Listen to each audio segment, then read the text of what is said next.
Welcome back, Quick Brain. I'm your brain coach and your host of the Quick Brain podcast. My name is Jim Quick. And the question for today is something that's come up a lot in our private Facebook group, in our app, and that is around motivation and really sustaining behavioral change. And what is the key to lasting motivation? I'm really looking forward to this conversation because I've been a fan and a follower of our guests' work because a lot of people talk about that they want to make a change. They want to eat right. They want to exercise. They want to read each day, or they want to be able to meditate. And so many people are not very successful in terms of following through. There's a difference between attaining something and sustaining it over time. So our guest here today is Dr. Michelle Segar. She is an award-winning motivation scientist and researcher at the University of Michigan, author of No Sweat, and author of a brand new book called The Joy Choice: How to Finally Achieve Lasting Change, Eating and in Exercise. Thanks for being on our show, Michelle. It's so great to be here. Thank you. We were talking about before we started recording that our audience loves the topic of motivation, and motivation specifically to make changes, right? And when people, I believe that you change your brain, you could change your life, you could change your personal world. When we're talking about this, and I really enjoyed your book, I want to first start by the myths around habits. You talk about how sometimes it's maybe oversimplified or maybe outdated. Maybe we could discuss and unpack that a little bit. What are commonly held paradigms around habits and routines that maybe we want to give a little bit more color? And then I want to talk about your model for creating lasting change and sustained motivation. Sure. Well, thank you. Well, first of all, the idea that we can automate our choices is amazing, right? We depend on that multiple times during our day, whether we're driving to work or specifically a simple behavior like flossing, right? It's a habit formation, which refers to putting our choices and decision making around something on autopilot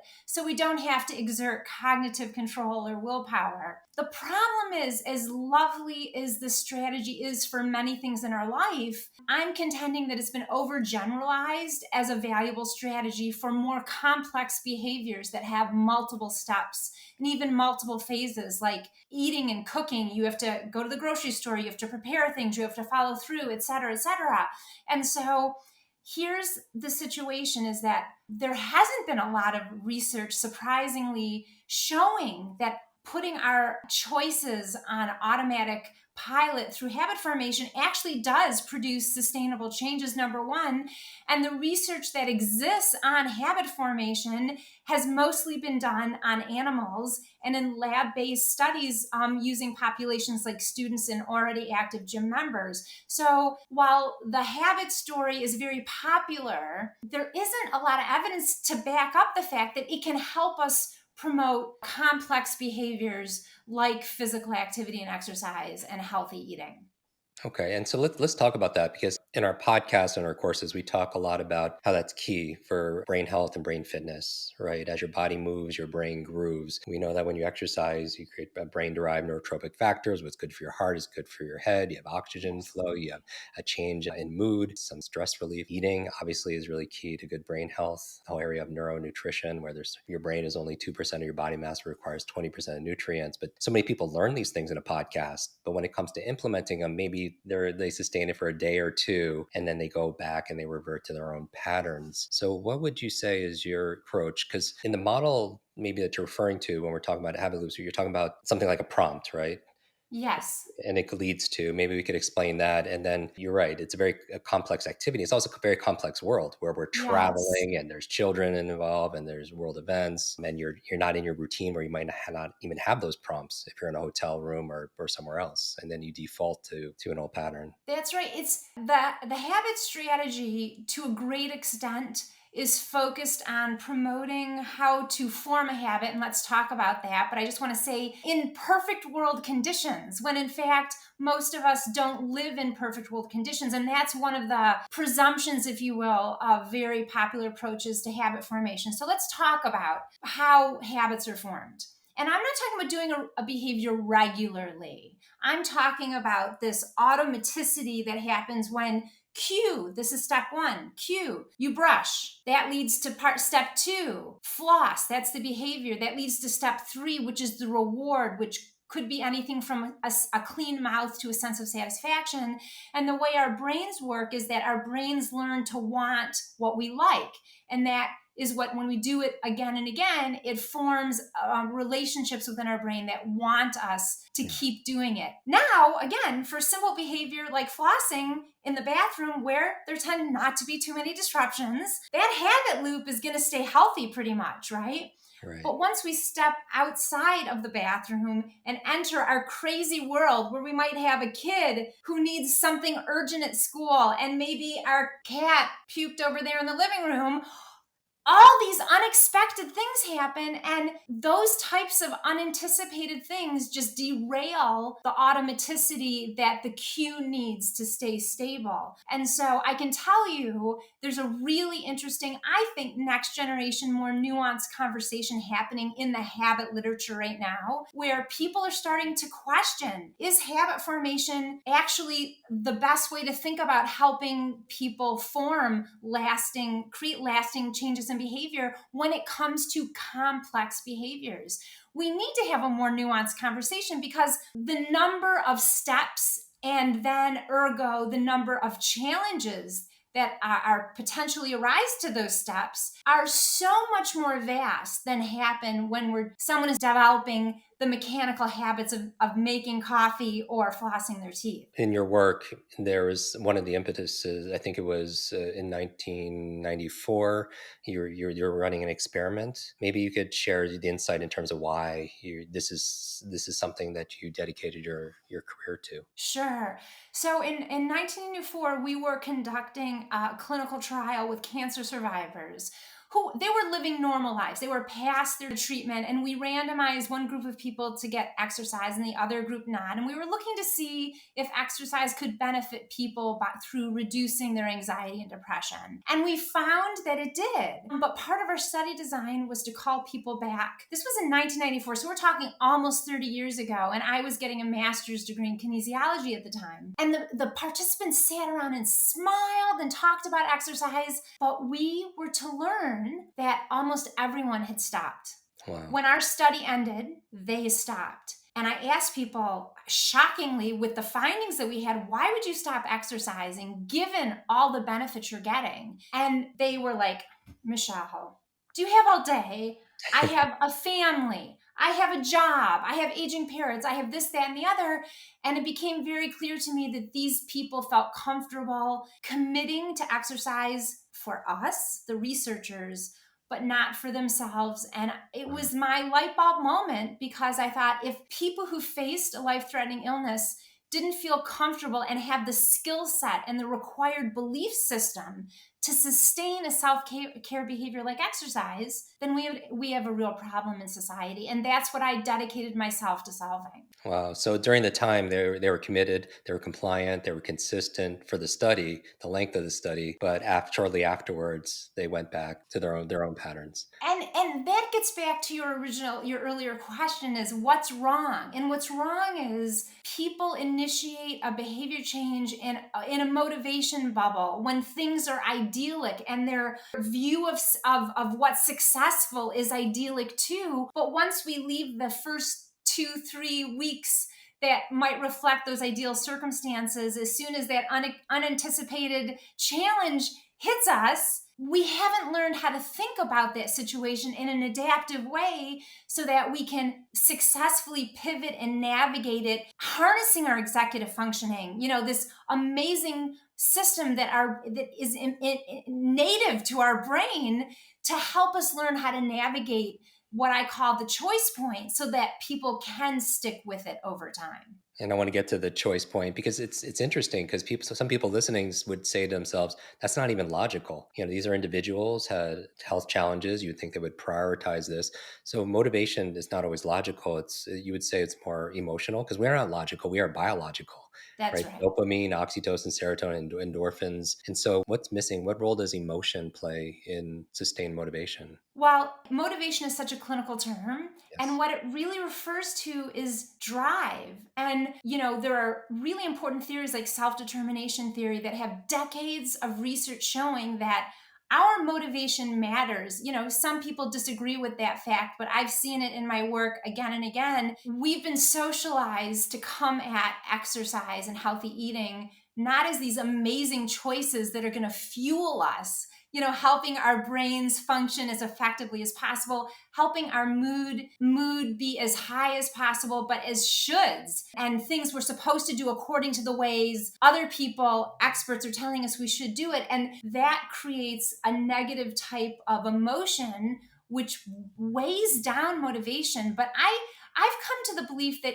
while motivation is very important, despite, and I would love to debate people who disagree with that fact, we do need to help people understand what is going to be the most adaptive way to think about it. And I think feeling desire for doing something. Do you want to do something, or don't you want to do it? Or does it feel like a chore and a gift? And as you know from reading No Sweat, that's a key question. And it's a diagnostic, because what we want to do to help people understand why they don't desire to exercise or to eat in a certain way is we want to understand what's their underlying reason for initiating it, and whether that feels like something they're supposed to be doing, or whether it's something they deeply want to do that they find compelling, as a compelling way to help them actualize who they yearn to be as a person, and live the life that they want to have.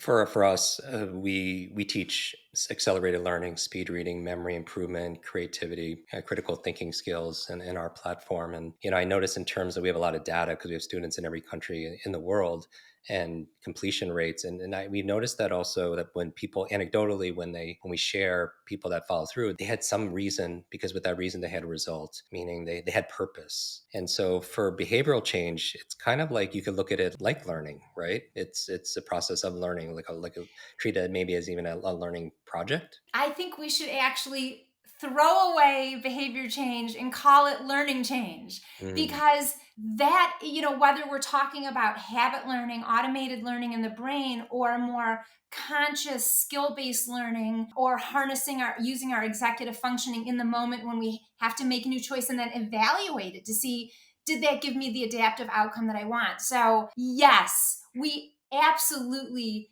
this is a process of learning. And doesn't that change the whole meaning of it, away from okay. something that we should be changing to something that we're going to grow from? Yeah, it feels like a sense of play, a sense of experimentation.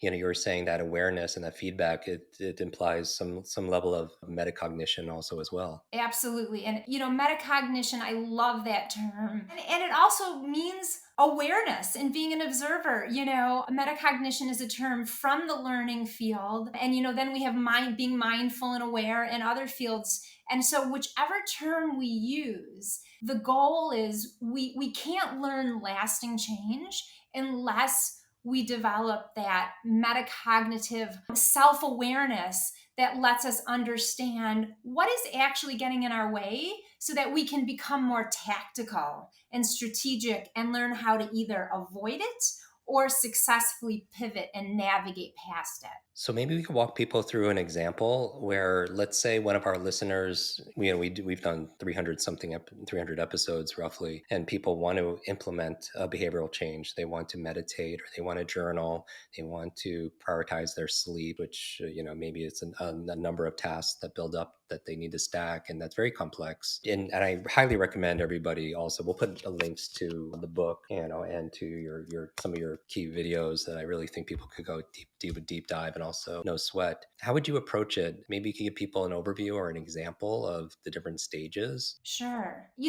There's a bigger part of the conversation that I'm not going to focus on now, that we already kind of talked about, which is that we're going into the conversation about how to set people up for lasting success, with the assumption that people's reason for wanting to change the behavior or learn the change is deeply compelling on a personal level. So let's just assume that and put it aside. Let's jump into an example. A client, David, used to be a gym member with his wife, and they would go to the gym, but they had some equipment in the basement, and they decided to invest in a rowing machine, which he loved to use at the gym and he used regularly. But part of their strategy for getting, the $2,000 rowing machine was to drop their gym membership and save money. So it's in the basement, which is their home gym, and he's been using it for a couple weeks. So he's exiting the motivation bubble that we talked about. We start out strong, motivated. I'm going to do it. I've got this beautiful new machine. He's starting to descend into the basement and he starts to feel meh.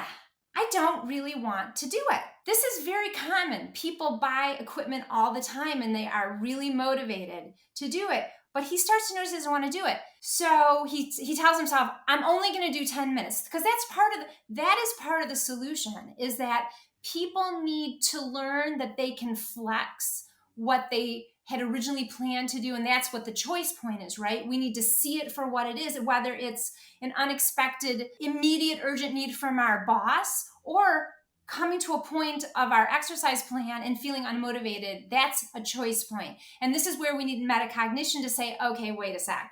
What's going on here?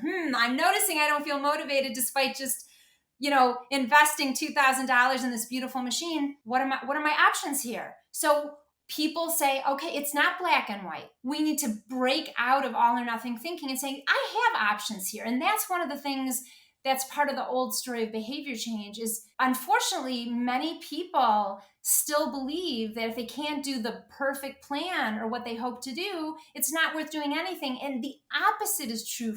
Research shows that doing anything will help reinforce what you're doing is your identity and is a key part of a successful path of lasting change. So let's go back to David. So he forced himself a couple times to do the rowing machine. Third time that week, he's like, I'm not going to do it.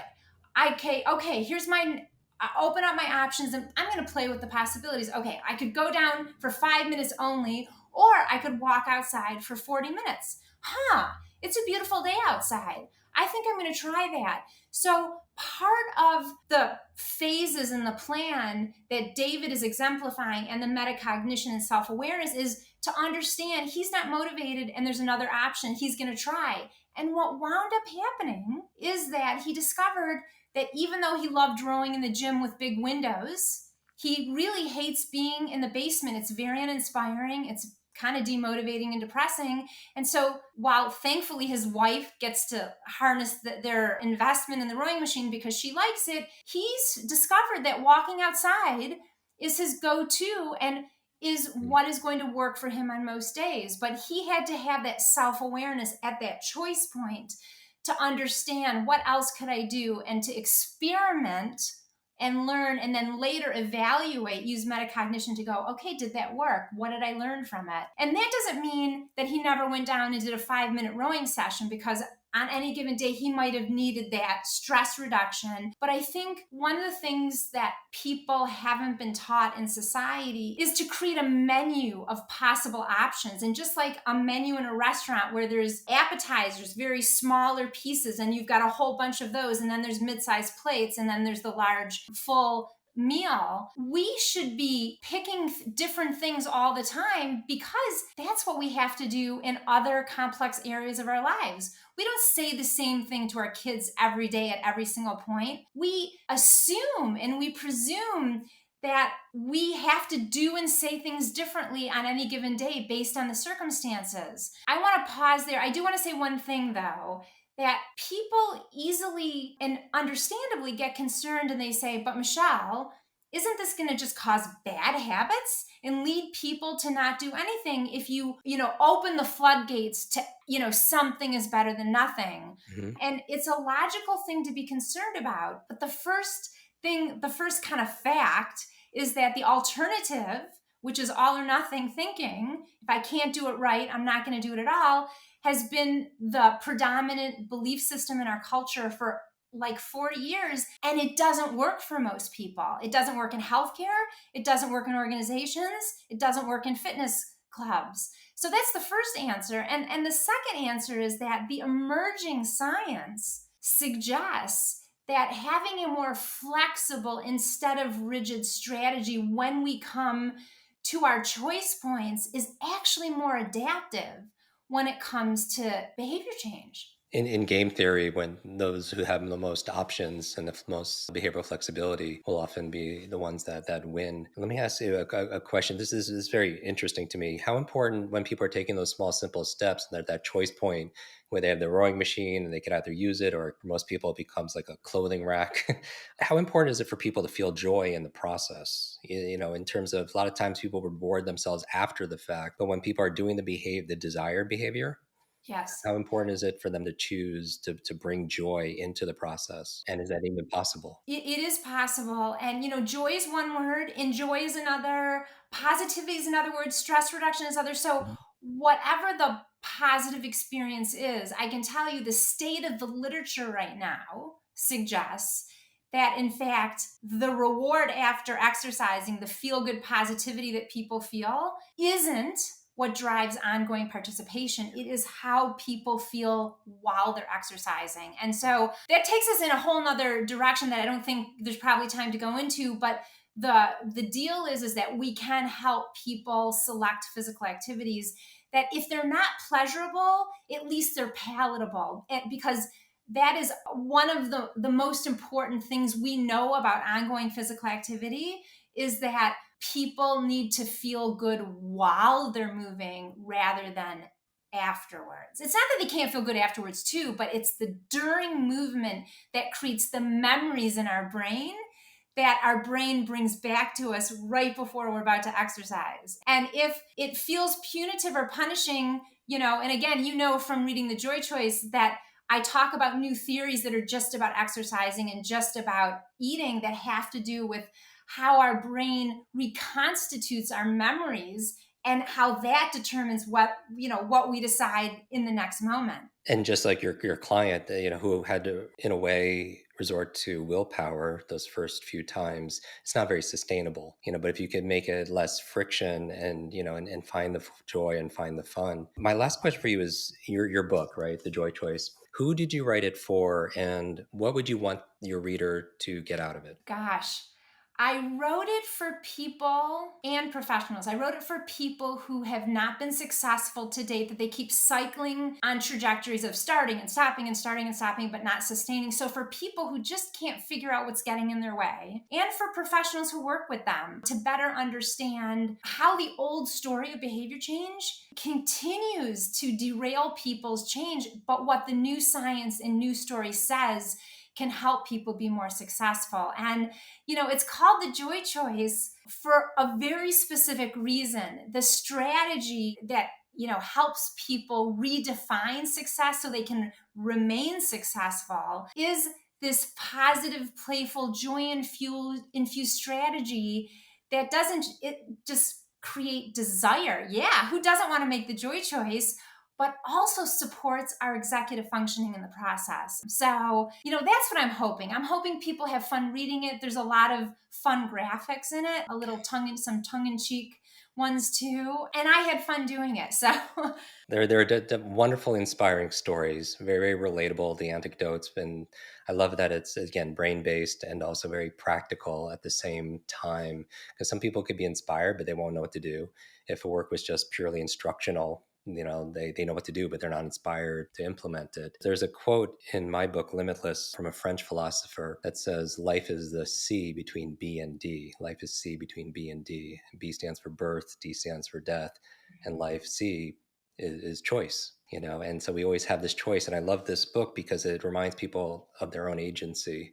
And I hope people make the choice to purchase a copy for themselves and also a copy for a friend or a family member or a team member. Where can people get the book, or where can people go to connect with you or get more information? thank you. And thank you for those sentiments. That is so lovely. People can get the book in any place where they buy their books, places like Amazon or their independent bookstore, or they can go to my website and there's a book section for the Joy Choice where there's also a quiz about decision traps people can take and different sellers and also they can see the reviews. So yeah, my website, which is just my name. Wonderful. And on social media, is there a place on Twitter or some place you like to for people to follow you? Sure. I'm at Michelle Segar at Twitter and I'm on LinkedIn too. Those are the two best places. Dr. Michelle Seeger, thank you so much for being on the Quick Brain podcast. I want to encourage everyone also A reminder that readers are leaders. You right, you read to succeed. Michelle has decades of experience, 30 years in this field, and she put it into a book, and you could download decades of wisdom in today's. And that's why books are, I think, it's an unfair advantage. It's a wonderful way to complement and accelerate your own achievements. So I recommend everyone. I really enjoyed the book. Make sure you follow Michelle on LinkedIn and on Twitter. And for show notes, where we'll put links to her book and everything else, at jimkwik.com/notes. So please share this episode, leave a review. And Michelle, thank you so much again for being on our show. Thank you so much.